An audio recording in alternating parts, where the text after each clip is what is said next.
Bu qiz G'aybulla Tursunovning ashaddiy muxlisi edi. U har kuni uning qo'shiqlarini tinglab, videolarini ko'rib yashardi.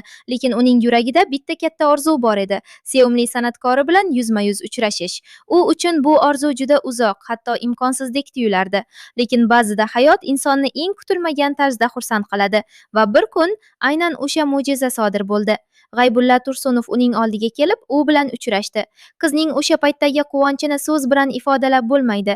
Bu uchrashuv uning hayotidagi eng unutilmas va eng baxtli lahzaga aylandi.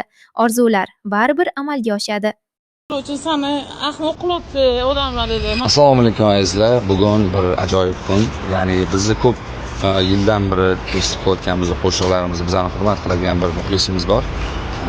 Dildor opa Buxorodan hozir Toshkentga keldilar. Ya'ni bugungi kunlarini bir boshqacha o'tkazishga harakat qilamiz. Dildor opa Buxoroda yashaydilar. Ya'ni biz Qashqadaryodami, Surxondaryodami, Qoraqalpog'dami qayerda konsert bersak, Samarqandda bo'lsa ham seni qo'llab-quvvatlagan doim kelib turadilar. Konsertda juda ham aktiv bo'ladilar, kayfiyati ko'taradilar. Endi bugun bizlarni o'chirtamiz. Inshaalloh xursand bo'ladigan degan umidamiz. Opa, assalomu alaykum. Opa, yaxshimisiz? Qalaysiz?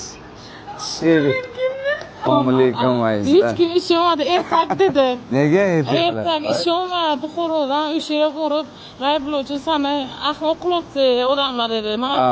Men ahmoqlarchiligimiz ertakga ishonaman dedim. Bugun sizni bir uchrashuvga taklif qildim-da, endi bir yoshing esa.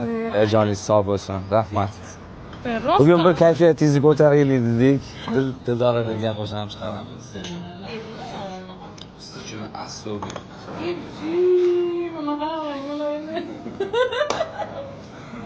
Maqolda bilaman shu. Ishonasizmi shu narsaga? Sovg'ani qarang. Shunday hayotimga qiyinchiligi ham bor orqasida, rohati ham bor. Zo'r ekan. Hamma narsaga ishonish kerak ekan. Zavtrak yoqqan bo'lsa, inshaalloh xush bo'lsin. Oningizni saboga olamiz. Biz bilan ofisga borasiz.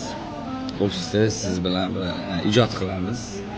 Yangidan albatta bitta emas, ko'plab qo'shiq aytamiz. Ketdik.